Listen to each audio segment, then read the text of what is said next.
مضل له ومن يضلل فلا هادي له أشهد أن لا إله إلا الله وحده لا شريك له وأشهد أن محمدا عبده يا أيها الذين آمنوا اتقوا الله حق تقاته ولا تموتن إلا وأنتم مسلمون يا أيها الناس اتقوا ربكم الذي خلقكم من نفس واحدة وخلق منها زوجها وبث منهما رجالا كثيرا ونساء واتقوا الله الذي تساءلون به والأرحام إن الله كان عليكم رقيبا يا أيها الذين آمنوا اتقوا الله وقولوا قولا سديدا يصلح لكم أعمالكم ويغفر لكم ذنوبكم ومن يطع الله ورسوله فقد فاز فوزا عظيما أما بعد فإن أصدق الحديث كتاب الله وخير الهدي هدي محمد صلى الله عليه وسلم وشر الأمور محدثاتها وكل محدثة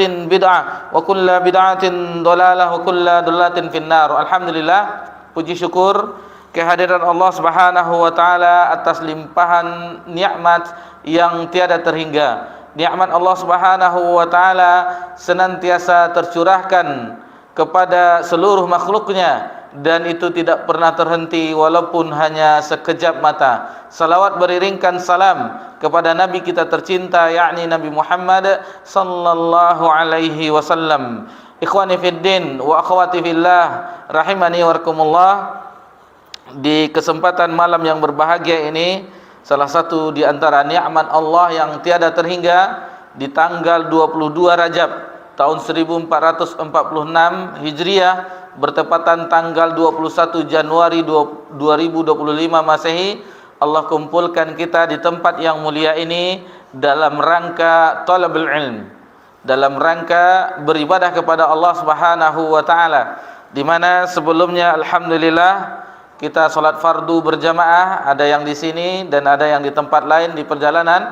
Kemudian mungkin ada sebagian masih di rumah seperti ibu-ibu ummahat, mungkin tadi sholat maghribnya di rumah sebagian. Maka alhamdulillah di malam ini kita insyaallah akan melanjutkan pelajaran kita di kitab Tauhid. Insyaallah kita akan memasuki bab yang ke-64. Untuk mempersingkat waktu, maka mari sama-sama kita dengarkan apa yang telah disusun oleh muallif rahimallahu taala. Tafadhal.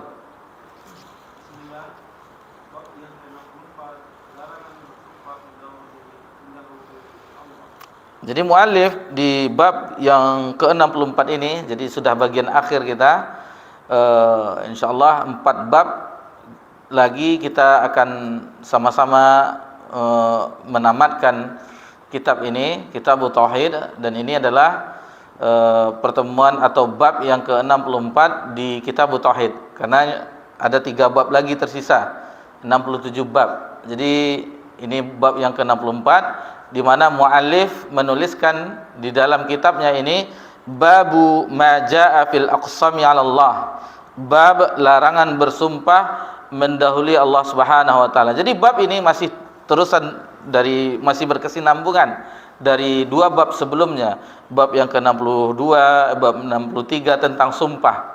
Namun di sini muallif lebih mengkhususkan tentang bagaimana seandainya seseorang bersumpah mendahului Allah Subhanahu wa taala. Bagaimana hukumnya? Di sini muallif rahimallahu taala membawakan dua riwayat. Hadis riwayat Muslim dari Jundab bin Abdullah. Taib, kita langsung saja mendengarkan apa yang telah dituliskan oleh muallif pada babnya ini. Fadhal.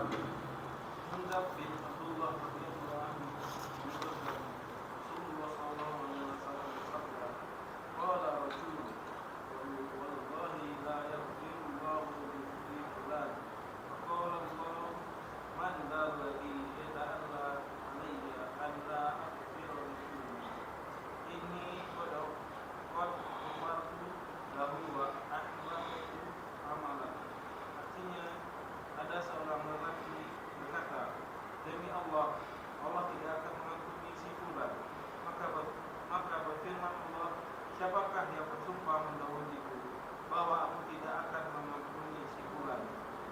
sesungguhnya aku telah mengampuninya dalam menghapuskan amalan-amalan. Hadis riwayat Muslim. Taib, di hadis ini, hadis yang sahih diriwayatkan oleh Imam Muslim dari sahabat yang mulia Jundab bin Abdullah radhiyallahu anhu. Jadi Nabi sallallahu alaihi wasallam menuturkan bahwasanya Nabi mengisahkan orang Bani Israel dahulu. Ada dua orang Bani Israel. Qala rajulan, nanti insyaallah akan kita bawakan riwayat yang agak panjangnya. Qala rajulun wallahi la yaghfirullah li fulan. Jadi dia bersumpah, demi Allah, Allah tidak akan mengampuni si fulan. Faqala Allah azza wa jal, maka Allah Subhanahu wa taala berfirman, man dzalladzi yata'alla ala alla aghfiru li fulan. Kata Allah berfirman di akhirat kelak tentunya, siapakah yang bersumpah mendahuluiku bahwa aku tidak mengampuni si fulan. Lalu inni qad ghafartu lahu wa habattu amalak. Kata Allah Subhanahu wa taala di dalam firman-Nya, maksudnya ini adalah hadis qudsi di mana Allah tabaraka wa taala berfirman yang diriwayatkan oleh Nabi sallallahu alaihi wasallam, sungguh aku telah mengampuninya dan menghapuskan amalmu. Jadi bagaimana nanti kenapa terjadi seperti ini, insyaallah akan kita jelaskan, yang mana nanti akan dibawakan, kita nukilkan riwayat dari Imam Baghawi di dalam Syarhus Sunnah, begitu juga di dalam Sunan Abi Daud yang menjelaskan agak panjang, yang mana ada dua orang yang saling mencintai karena Allah, yang satu taat beribadah sebagaimana di riwayat yang kedua disebutkan, yang satu ahli maksiat. Lalu dia mengingatkan saudaranya yang ahli maksiat ini agar meninggalkannya. Lalu akhirnya terjadilah sumpah yang sebagaimana yang baru saja kita dengarkan dari hadis Jundab bin Abdullah radhiyallahu anhu yang diriwayatkan oleh Imam Muslim di dalam sahihnya. Ikhwani fiddin wa akhwati fillah rahimankumullah, di bab ini kita jelaskan sebelum kita mendengarkan riwayat yang panjangnya, bersumpah atas nama Allah itu ada tiga bentuknya, ada tiga macam. Bersumpah atas nama Allah itu ada tiga macam bentuknya. Yang pertama bersumpah dengan nama Allah dalam berkaitan dengan hukum-hukum Allah yang telah Allah jelaskan. Jadi bersumpah dengan nama Allah dalam kaitannya dengan hukum-hukum yang telah Allah jelaskan. Misalnya, contoh, seseorang bersumpah, wallahi demi Allah, sesungguhnya orang musyrik itu kekal di neraka. Itu memang ada hukum Allah. Innallaha la yaghfiru ayyushraka bih wa yaghfiru ma duna dzalika liman yasha. Itu ada hukumnya. Allah yang menetapkan, dan Nabi pun menjelaskan. Seorang yang tidak bertaubat dari dosa syirik, dia membawa dosa syirik itu tidak akan diampuni. Dia kekal di neraka apabila tidak bertaubat. Nah, jadi kalau seperti itu boleh, karena hukumnya telah ditetapkan oleh Allah Subhanahu wa taala. Itu contohnya. Atau orang munafik itu dikeraknya neraka, memang ada ayatnya. Innal munafiqina fid darki asfali minan nar. Sesungguhnya orang munafik itu dikeraknya neraka paling bawah. Jelas dalilnya, jelas hukumnya. Ini boleh. Lalu yang kedua, sumpah yang seseorang misalnya adalah orang soleh, lalu bersumpah dengan nama Allah yang dilandasi dengan husnuzon, berbaik sangka kepada Allah. Tanya husnuzon, berbaik sangka kepada Allah tentang masa depan. Lalu yang tentang ini Nabi sebutkan di dalam hadisnya, inna min ibadillahi man law aqsama 'ala Allah la abarrah. Nah, itu kata Nabi. Jadi sesungguhnya ada di antara hamba Allah yang jika dia bersumpah maka Allah mengabulkan sumpahnya. Contohnya ada kisah, hadis ini sahih, kita bawakan secara makna, kisah dari Rubai bintu Nadhar. Rubai ini adalah bibi, ammah bibi dari pihak laki-laki, dari saudara ayahnya Anas bin Malik, Rubai bin Nadhar.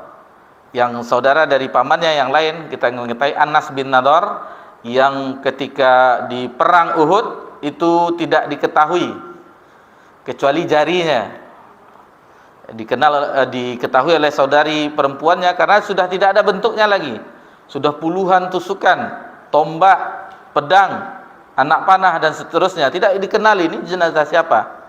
Itu adalah jenazah Anas bin Nadhr. Ketika di perang Uhud dia menjumpai Rasulullah, "Ya Rasulullah, apakah surga seluas langit dan bumi?" "Ya," kata Rasulullah. Lalu dia mengucapkan bah, semacam sesuatu yang takjub gitu. Orang Arab kalau takjub bah, wah seperti kita. Luar biasa. Lalu dia maju, dipecahkannya sarung pedangnya, lalu dia berucap, "Aku telah mencium aroma surga dari balik Uhud ini." Lalu dia maju membelah barisan kaum musyrikin kafir Quraisy ketika itu, maka terjadilah dia salah seorang sebagai syuhada di perang Uhud, Anas bin Nadhr. Adapun kisah ini Rubaiyah, saudari perempuan Anas bin Nadhr, bibi dari Anas bin Malik radhiyallahu anhu. Jadi beliau di suatu ketika tanpa sengaja memecahkan gigi seri dari seorang wanita dari kabilah yang lain. Maka datanglah kabilah yang lain itu untuk bersengketa lah bahasa kita, cekcok. Lalu keluarga dari Rubaiyah bintu Nadhr, Anas bin Nadhr dan yang lainnya berembuk agar dimaafkan. Akan kami bayar dendanya, diatnya. Berapa akan kami bayar? Pihak dari keluarga perempuan yang pecah gigi serinya tadi tidak menerimanya. Tidak bisa. Lalu dikadukanlah kepada Nabi SAW bagaimana keputusannya. Kata Nabi SAW, kisos. Yang kita ketahui, gigi dengan gigi, tangan dengan tangan, dan seterusnya, jiwa dengan jiwa, kisos. Lalu kata Anas bin Nadhr, "Wahai Rasulullah, apakah Rubaiyah akan dipecahkan gigi serinya?" "Ya," kata Rasulullah, karena itu dikisos. Dia telah memecahkan gigi seri orang, maka harus dikisos. Lalu kata Anas bin Nadhr, "Wallahi, demi Allah, jangan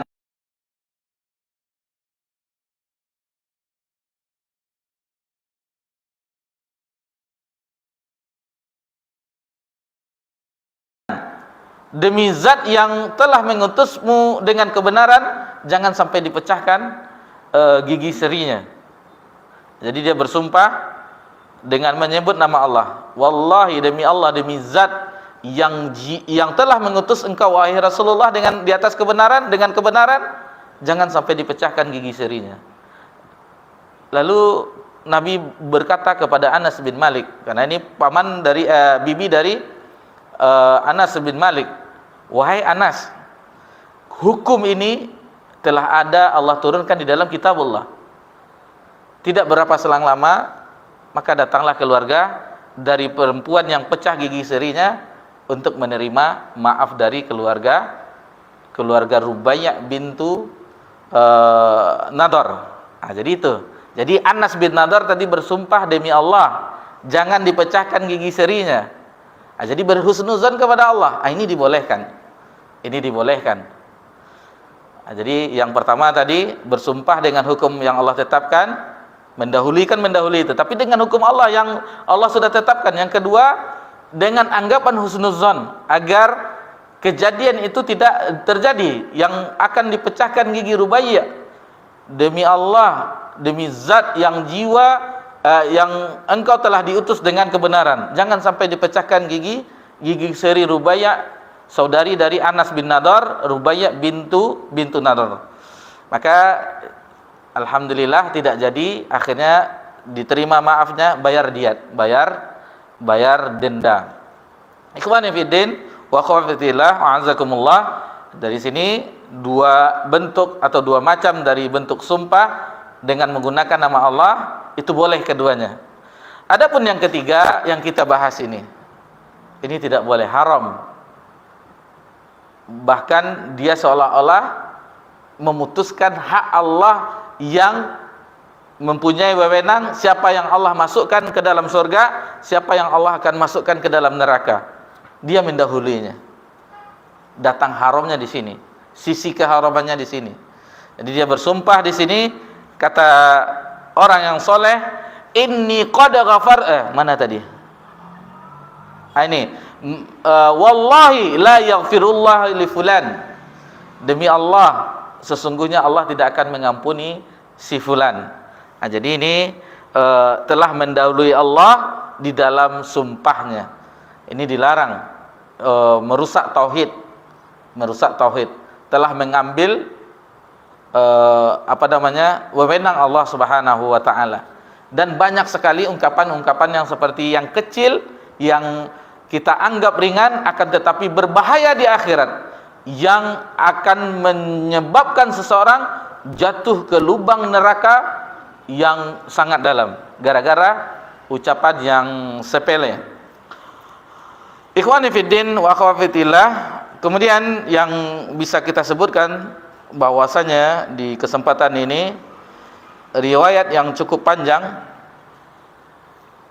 yaitu yang sebenarnya kalau di Syarhus Sunnah ada ceritanya bahwasanya ketika Ikrimah bin Ammar memasuki masjid di Madinah, maksudnya di Masjid Nabawi, ada orang tua yang memanggilnya katanya. Jadi dikisahkan dahulu, ada orang tua yang memanggilnya, ia berkata, wahai orang dari Yamamah. Yamamah adalah salah satu negeri di Yaman yang dahulu pernah terjadi perang Yamamah, yang di situ ada orang yang mengaku sebagai nabi, Musailamah Al-Kadzab, yang diperangi di zaman Abu Bakar As-Siddiq radhiyallahu anhu.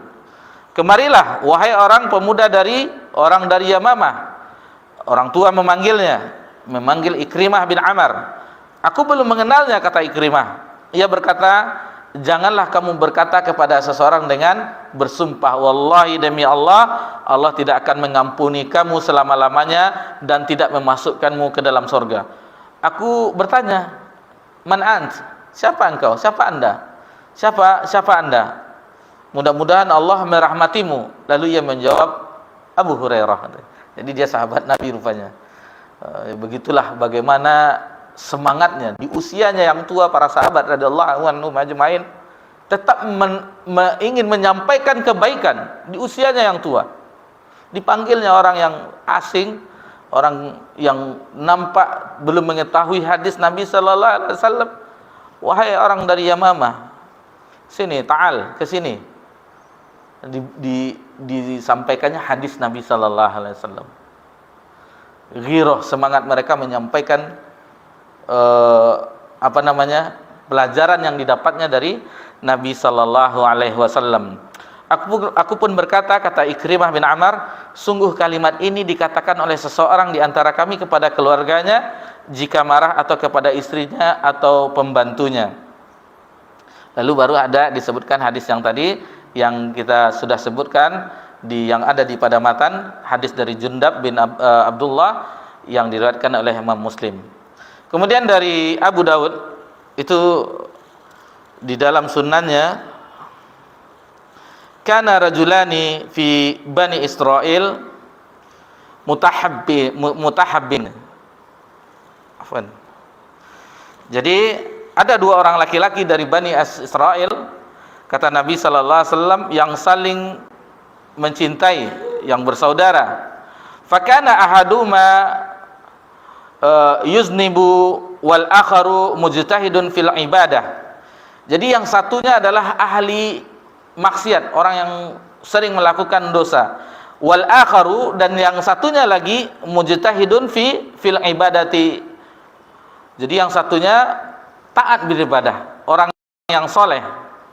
Fakana la yazulul mujtahidu yaral akhar alal zambi fayaqul aqsir. Fawajadu yawman ala zanbin faqala lahu aqsir.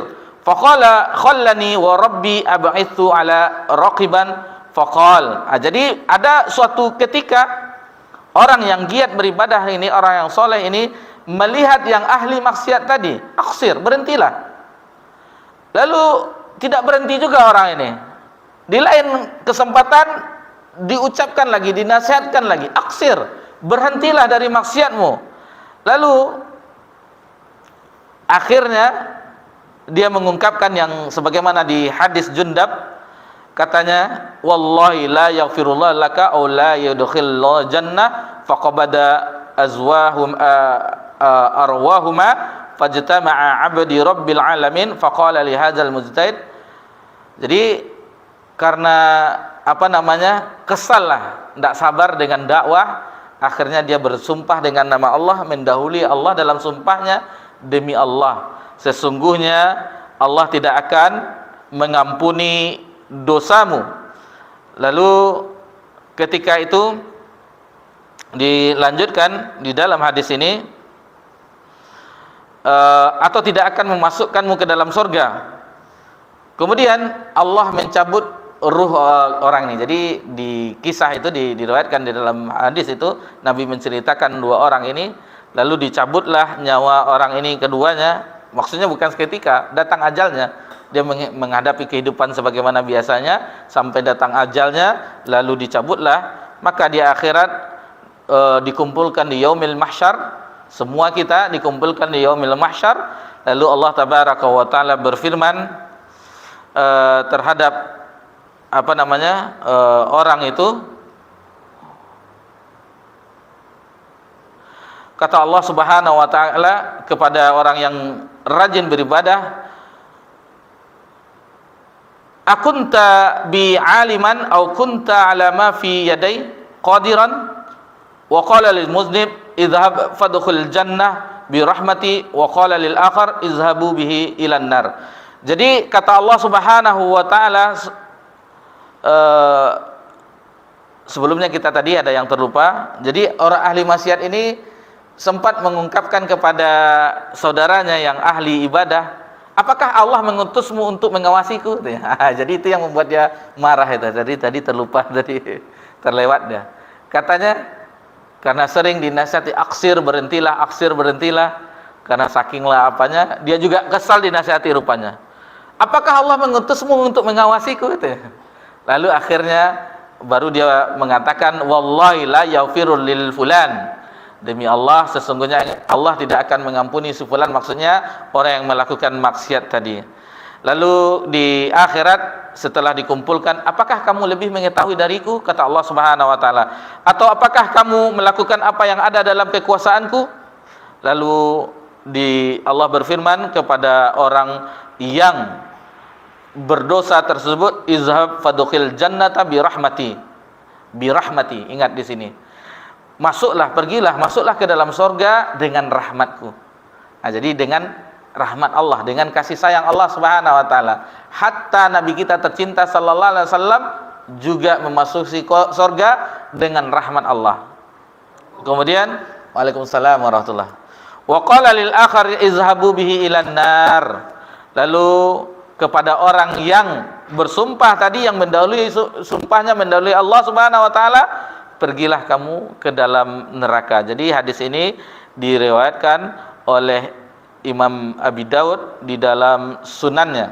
Taib, itu yang riwayat lengkapnya yang diceritakan. Dan tadi di Syarhus Sunnah Imam Baghawi menceritakan tentang Ikrimah bin Amr yang berjumpa dengan Abu Hurairah radhiyallahu anhu di Masjid Nabawi. Taib. Kemudian riwayat yang kedua. Disebutkan dalam hadis riwayat Abu Hurairah bahwa orang yang bersumpah demikian itu adalah seorang ahli ibadah. Kata Abu Hurairah, dia telah mengucapkan perkataan yang membinasakan dunia dan akhirat. Jadi wa fi hadis Nabi Hurairah anna qaila rajulun abid. Disebutkan dalam hadis riwayat Abu Hurairah bahwa yang bersumpah dalam hadis tersebut adalah ahli ibadah, orang yang rajin beribadah. Tadi sudah kita sebutkan juga. Jadi hadis-hadis yang tentang bahaya lisan ini banyak sebagaimana hadis Muaz bin Jabal, hadis yang keberapa itu? Yang sakilat ummuk. Hadis arba'in, ada yang ingat? Hadis yang ke-29 apa 27 tuh? Hadis arba'in. yang tentang hadis Muaz Ibn Jabal. Ya Muaz. 29 ya. Yang menjaga lisannya. Ya, hadis 29. Ada, coba didengarkan. Di sini tidak ada. Coba. Fadal. Mari kita simak bersama-sama hadis dari Muaz bin Jabal tentang bahaya lisan.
Kemudian Nabi Sallallahu Alaihi Wasallam bersabda, maukah engkau tunjukkan pintu-pintu kebaikan?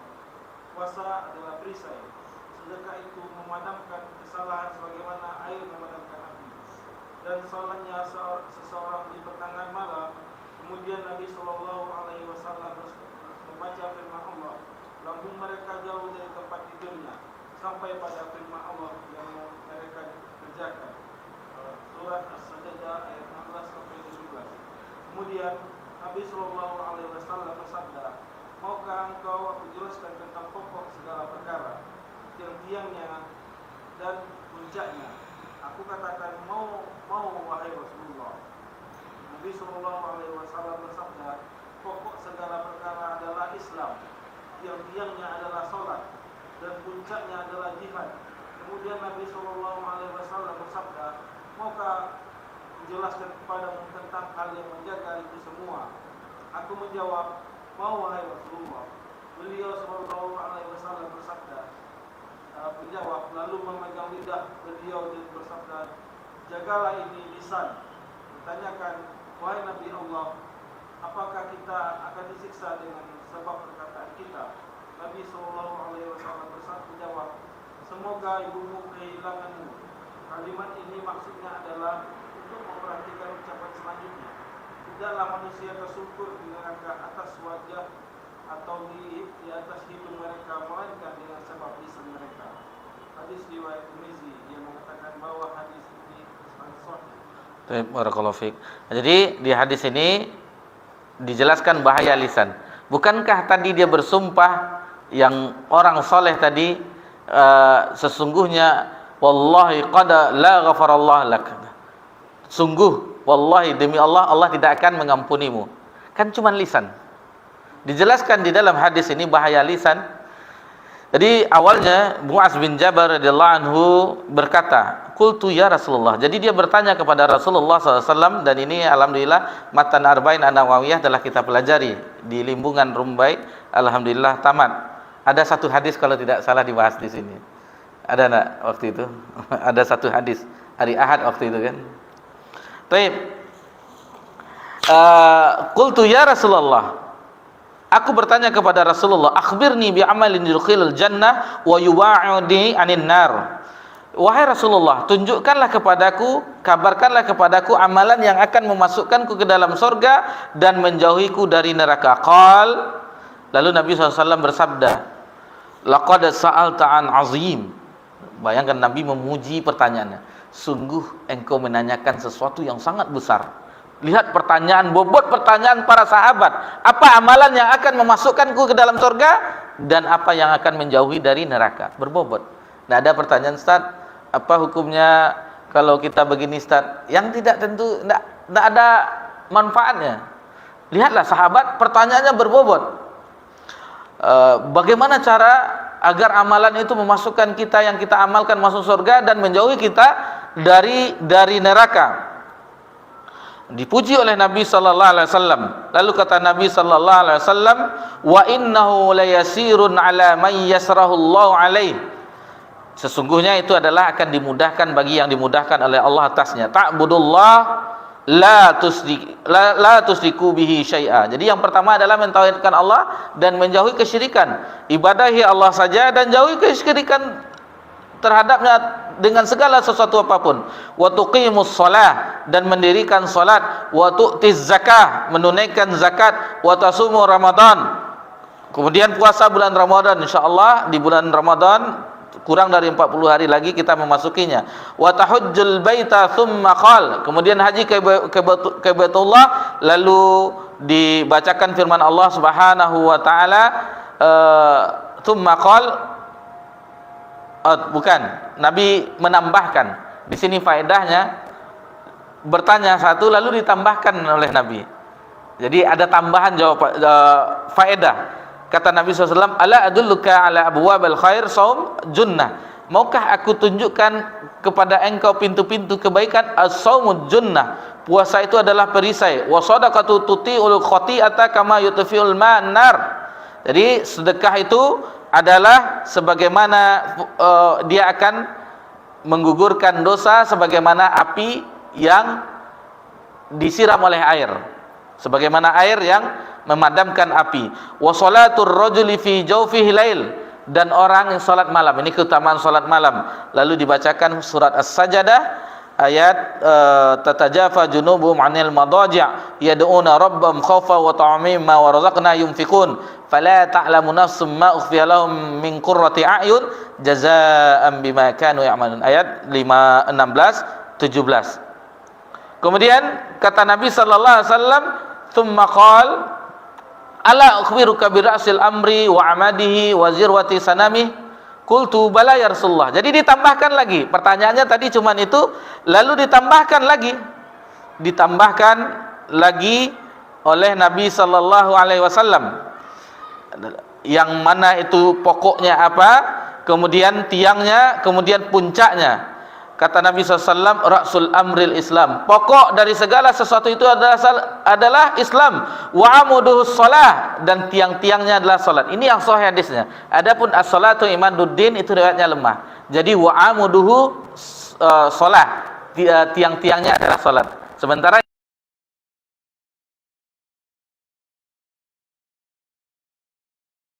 sahihnya wa amuduhus salah wa zawiratu sanamihil jihad, dan puncaknya adalah jihad.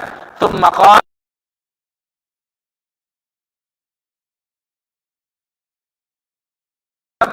ada sesuatu amalan yang ditunjukkan oleh Nabi sallallahu alaihi wasallam, apa namanya? Maukah aku tunjukkan, kata Nabi sallallahu alaihi wasallam, kepadamu tentang yang menjaga itu semua, apa yang kuncinya, apa yang terjaga, yang tadi yang disebutkan tadi itu, kata Nabi SAW kepada Mu'adz, kata siapa lagi, mana tadi itu? Kemudian ini dia, qultu bala ya Rasulullah, mau ya Rasulullah. Qal fa akhadha bilisani kufa alaika hadza. Jadi Nabi memberi petunjuk, isyarat ke lisannya. Kata Nabi, kufa alaika hadza, sambil Nabi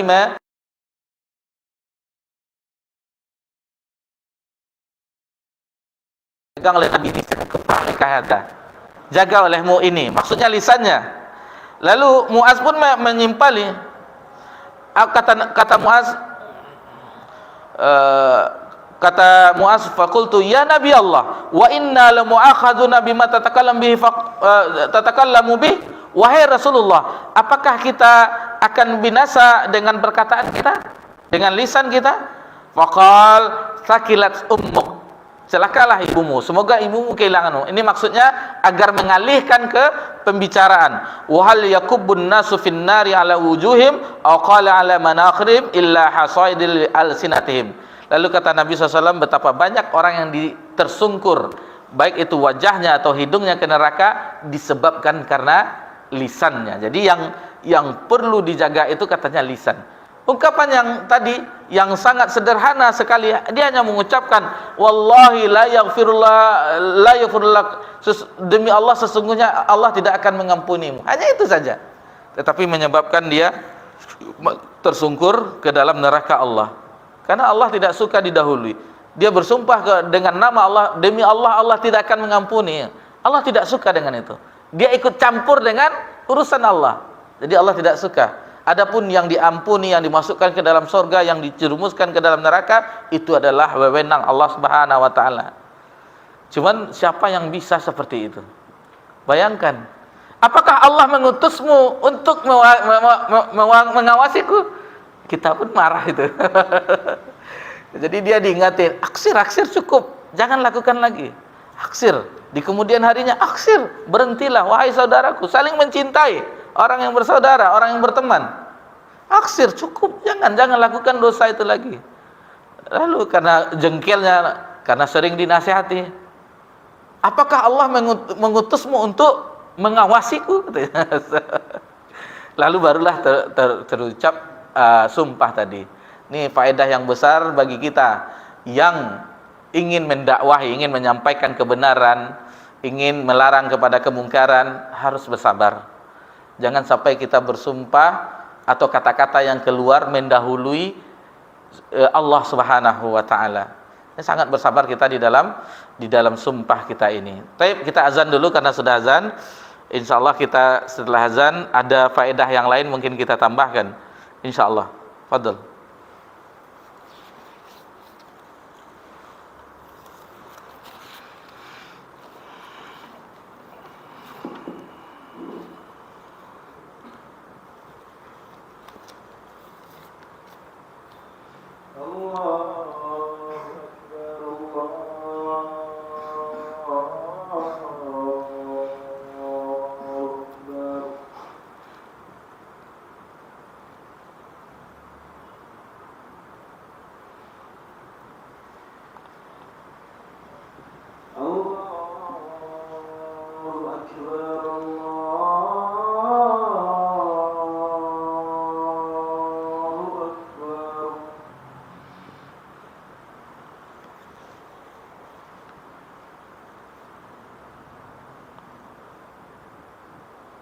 أشهد أن لا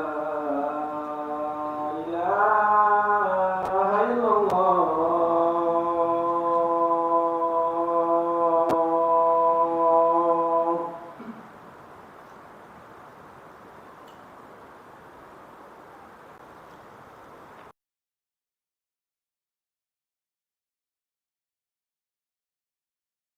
لا إله إلا الله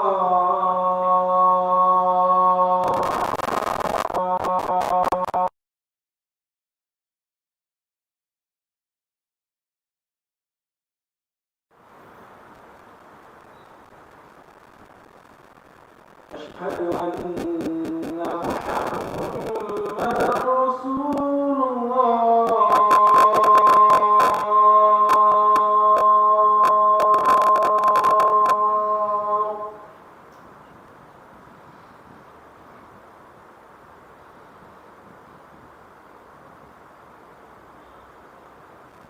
أشهد أن محمدا رسول الله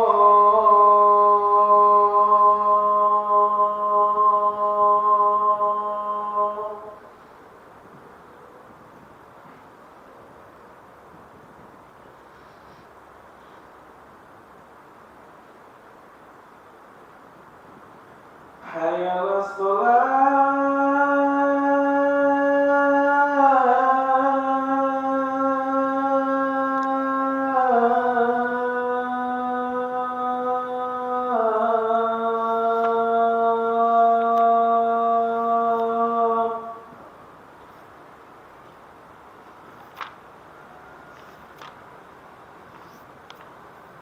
حي على الصلاة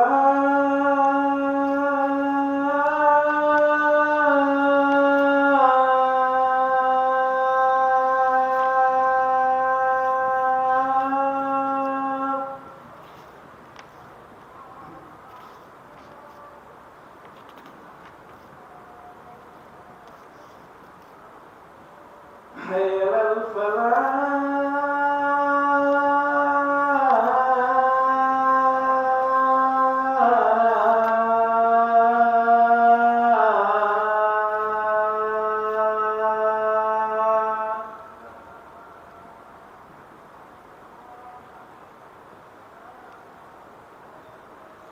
حي على الفلاح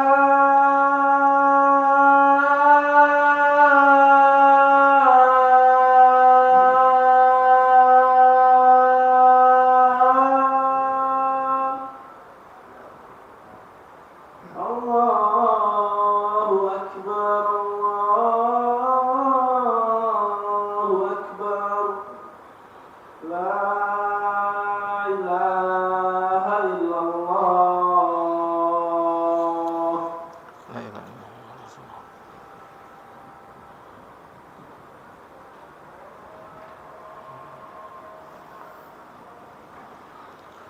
Alhamdulillah wassalatu wassalamu ala Rasulillah ma ba'd. Baik, insyaallah kita lanjutkan. Adapun pembahasan kita di bab yang ke-64 itu larangan bersumpah mendahului Allah Subhanahu wa taala, itu sudah cukup istilahnya, mungkin tidak terlalu panjang pembahasannya syarahnya.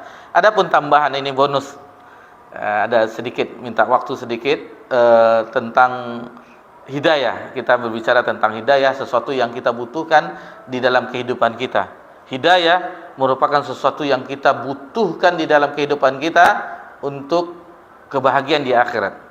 Al-hidayah, kata-kata hidayah itu bahasa Arab, dalam bahasa kitanya yang kita ketahui adalah petunjuk. Hidayah dalam bahasa kita adalah petunjuk. Kita sangat butuh itu dalam kehidupan kita. Kemudian hidayah itu sangat penting. Karena barang siapa yang dikatakan mendapatkan hidayah, maka dia menjadi orang yang beruntung. Dan siapa yang dikatakan tidak mendapat hidayah, dia orang yang merugi. Allah Subhanahu wa taala berfirman dalam surah Al-A'raf ayat 178, "May yahdillahu fahuwal muhtadi." Barang siapa yang Allah beri petunjuk, maka dia mendapatkan petunjuk. Wa may yudlil faulaika humul khasirun. Dan barang siapa yang disesatkan oleh Allah, maka sesungguhnya dia orang yang merugi. Dalam surah Al-A'raf ayat 178. Kemudian di ayat lain yang semakna dalam surah Al-Kahfi.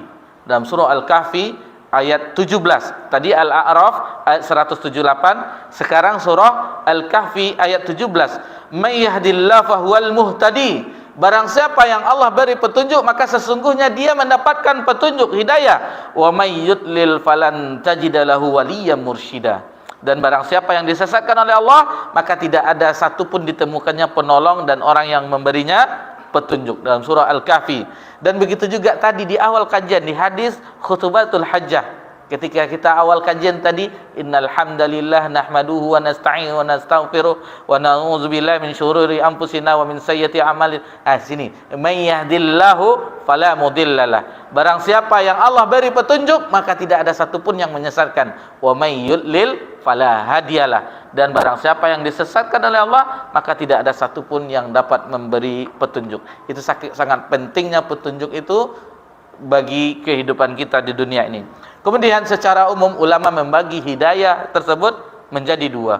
Yang pertama yang sudah kita bahas juga, sering juga kita ulang, hidayatut taufik. Hidayah taufik ini adalah wewenang Allah Subhanahu wa taala, hak prerogatif Allah Subhanahu wa taala.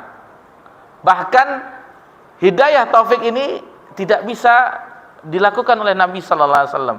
Bukankah kita mengetahui ketika pamannya Abu Thalib di akhir usianya, ketika sakit yang mengantarkannya kepada kematian, dan kita mengetahui bahwasanya Nabi SAW di umur 6 tahun ditinggalkan oleh ibundanya yang tersayang mengasihinya, Aminah, Siti Aminah. Kemudian di umur 8 tahun ditinggal kakek dalam pengasuhan kakek yang sangat memuliakannya. Bahkan ketika Nabi kecil, Nabi Muhammad kecil, itu anak dari Abdul Muthalib tidak berani duduk. Siapapun anaknya, Abdullah yang pak ayah Nabi, kemudian Abbas, kemudian Abu Thalib, kemudian Abu Lahab tidak berani duduk, dan anaknya yang lainnya. Itu Nabi SAW duduk di situ. Ya, sementara ada yang jangan itu tempat kakek, nggak ada. Kata Abdul Muthalib, kakeknya biarkan dia berhak di situ kan. Sementara anak-anaknya tidak berani duduk. Anggap sajalah singgasananya Abdul Muthalib. Nah, begitulah pengawasan kakeknya dulu dalam asuhan kakek. Namun di umur 8 tahun kakeknya meninggal. Baru setelah itu diasuh oleh Abu Thalib. Dan Allah berikan kepada Abu Thalib kecintaan kepada Nabi SAW dalam merawatnya, dalam mengasuhnya, itu lebih mencintai daripada anak-anak kandungnya. Dia merawat Nabi. Bayangkan, Nabi ponaannya, anak dari saudaranya Abdullah, itu dirawat di rumahnya melebihi cintanya kepada anak-anaknya. Bayangkan Abu Thalib, dan bagaimana pembelaan Abu Thalib kepadanya. Lalu di akhir usianya menjelang ajalnya, terdengarlah kabar Nabi mendekatinya, langsung ke dekat sisi kepalanya, lalu mentalkinnya, ya am, wahai paman, kul la ilaha illallah, katakanlah la ilaha illallah. Yang kalimat la ilaha illallah ini akan menjadi hujah nanti di hadapan Allah di akhirat, bahwasanya engkau telah mengucapkan ini. Di sisi Allah nanti akan jadi saksi, katanya, jadi hujah di sisi Allah. Tetapi orang-orang yang sebelum Nabi sudah datang, dedengkotnya Quraisy, Abu Jahal sudah datang duluan, Abu Lahab dan yang lainnya. Lalu mereka mengatakan, di antaranya mereka mengatakan, ya Abu Thalib, wahai Abu Thalib, apakah engkau tidak menyukai agama Abdul Muthalib? Lalu akhirnya keluarlah ruh Abu Thalib. Nah, nafas terakhirnya berhembus, tetapi tidak sempat mengucapkan la ilaha illallah. Bersedih Nabi SAW dengan kejadian itu, maka turunlah firman Allah dalam surah Al-Ahzab, wa innaka la tahdi man ahbabta. Sesungguhnya engkau tidak bisa memberi petunjuk terhadap orang-orang yang engkau cintai. Itu hidayah taufik hanya milik Allah Subhanahu wa taala. Yang kedua, hidayah itu irsyad. Hidayah irsyad maksudnya penjelasan kebenaran, penjelasan tentang kesalahan atau keburukan. Itu semua para anbiya wal mursalin alaihimussalam itu bisa menjelaskan. Kemudian yang mengikuti para ulama atau para dai-dai, ustadz-ustadz yang memperingatkan, itu bisa penjelasan. Itu hidayah irsyad.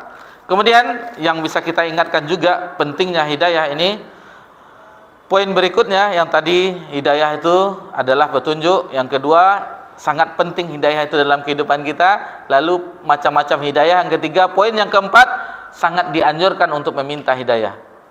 Bahkan di dalam Sehari semalam minimal 17 kali. Ketika kita membaca surah Al-Fatihah di ayat yang ke-6, ihdinas siratal mustaqim, kita meminta hidayah kepada Allah Subhanahu wa taala minimal 17 kali dalam salat kita. Kemudian apalagi ditambah ba'diyah, qabliyah, ditambah salat tahajud, witir, ditambah duha, tahiyatul masjid dan segala macamnya, salat sunat, wudu, setelah wudu salat sunat dan seterusnya, salat mutlak. Betapa banyak kita minta hidayah kepada Allah. Lalu di dalam doa, Nabi SAW di salah satu doanya berdoa kepada Allah Subhanahu wa taala, Allahumma inni as'alukal huda, meminta petunjuk. Ya Allah, berikanlah kepada hamba, aku meminta kepadamu al-huda, petunjuk, wat-tuqa, ketakwaan, wal afaf, wal ghina, kecukupan. Diminta oleh Nabi sallallahu alaihi wasallam. Lalu di dalam doa kunut juga, doa kunut. Jadi doa kunut itu di salat witir, salat sunat witir. Kita mengetahui salat sunat witir itu adalah salah satu salat yang tidak ditinggalkan, salat sunat yang tidak ditinggalkan oleh Nabi, baik itu mukim dan safar. Jadi ada dua salat sunat yang tidak ditinggalkan oleh Nabi ketika mukim dan safar. Itu pertama 2 rakaat sebelum subuh, salat sunat fajar. Rakaatain al-fajr, 2 rakaat fajar sebelum fajar itu khairum minad dunya, itu lebih baik daripada dunia wa ma fihima, dan lebih baik daripada dunia dan isinya. Bayangkan 2 rakaat salat sunat. Ini bukan salat subuh tapi salat sunat subuh. Itu tidak ditinggalkan oleh Nabi, baik itu mukim dan safar. Yang kedua salat sunat witir. Witir ini di bagian terakhir, dan tata caranya ada bisa ba'da isya, setelah misalnya salat ba'diyah kita tambah witir, itu boleh sebelum tidur, atau di akhir salat malam tahajud diakhiri ditutup dengan witir sebelum azan subuh, itu boleh juga. Jadi yang penting satu malam itu jangan sampai 2 kali witir. Sebelum tidur witir, habis itu tahajud witir pula, tidak boleh sekali witir. Witir itu ganjil, bisa 1, 3, 5 dan seterusnya. Dan di akhir itu ketika i'tidal sesudah ruku, maka berdoa Allahumma hdini fi man hadait, wa afini fi man afait, wa tawallani fi man tawallait. Kan itu, Allahumma hdini fi man hadait. Ya Allah, berilah petunjuk kepadaku sebagaimana bersama-sama orang yang telah diberi petunjuk. Ini minta kepada Allah Subhanahu wa taala. Kemudian tanda-tanda orang yang mendapatkan hidayah, petunjuk itu di antaranya, kita tidak sebutkan semuanya. Ini adalah bonus tambahan kajian di luar materi kita. Yang pertama yaitu lapang dada menerima syariat. Syariat Allah, hukum-hukum Allah, lapang dada sebagaimana Allah sebutkan dalam surah Al-An'am ayat 125. Surah Al-An'am ayat 125, berlapang dada menerima syariat Allah. Faman yuridillahu ayyahdahu yashrah sadrahu lil Islam. Barang siapa yang Allah inginkan hidayah baginya, maka Allah lapangkan dadanya menerima Islam ini. Tidak ada sempit hatinya. Allah lapangkan dadanya. Dalam surah Al-An'am ayat 125.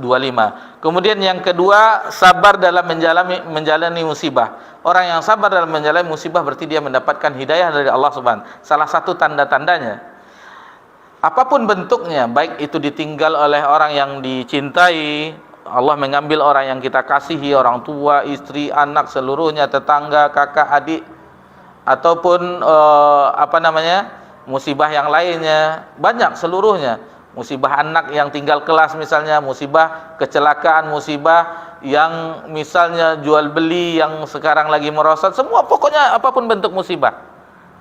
Itu apabila bersabar, maka itu diantara tanda orang mendapatkan hidayah. Allah Subhanahu wa taala berfirman dalam surah At-Taghabun ayat 11, "Ma asaba min musibatin illa biiznillah." Apapun musibah itu semuanya di atas izin Allah Subhanahu wa taala. Wa may yu'min billah yahdi qalbah. Barang siapa yang beriman kepada Allah, maka Allah akan memberikan petunjuk di dalam hatinya. Kemudian yang ketiga, merasa bersalah melakukan kesalahan atau dosa. Ada rasa tidak nyaman, maka itu adalah salah bentuk, ada parameter keimanan di dalam diri kita. Dan sangat kita khawatirkan jika sudah biasa dengan dosa dan maksiat. Waliyadzubillah. Karena setiap dosa itu ada namanya ron, titik noda hitam, yang apabila satu kesalahan ada muncul dalam hati kita titik noda hitam. Melakukan kesalahan lagi, noda titik hitam. Nampak perempuan yang auratnya misalnya di jalan, yang sekarang pakaian orang terbuka saja, nambah titik hitam lagi. Banyak titik hitamnya, tidak ada cahaya hati kita lagi. Itu semuanya dibersihkan dengan istighfar, taubat kepada Allah. Allah Subhanahu wa taala berfirman dalam surah Al-Mutaffifin ayat 19, "Kalla bal rana ala qulubihim ma kanu yaksibun." Jadi sesekali tidak. Bahkan ron itu, noda-noda hitam itu akan ada di dalam hati mereka karena apa yang mereka usahakan, yang mereka amalkan. Kemudian rajin beribadah, terutama di masa-masa tua, di masa senja istilah orang, ketika matahari mau terbenam. Sebenarnya sudah ada tanda-tandanya, rambut yang sudah mulai memutih, jenggot yang sudah mulai memutih, rematik yang sudah ada datang, gigi yang sudah berguguran, pinggang yang encok. Sebenarnya sudah ada tanda-tandanya. Ini usia senja. Kalau bahasa kasarnya kita di bahasa lapangan, lahbaun tanah ya. Walia, ini hati-hati di usia senja. 40 tahun ke atas sudah tidak ingat juga dengan masjid. Ini musibah. Dan barang siapa yang rajin di usia tuanya, mudah-mudahan mendapat husnul khotimah, akhir kehidupan yang baik. Dan sangat sedikit sekali yang masa muda itu tumbuh dengan ketaatan. Hadis Abu Hurairah, di antara 7 orang yang mendapatkan naungan di sisi Allah Subhanahu wa taala yang tidak ada naungan di hari kiamat kecuali naungan Allah, yang diriwayatkan oleh Imam Bukhari, yaitu man syabun wasyabun, bukan nasya fi ibadatillah, yaitu orang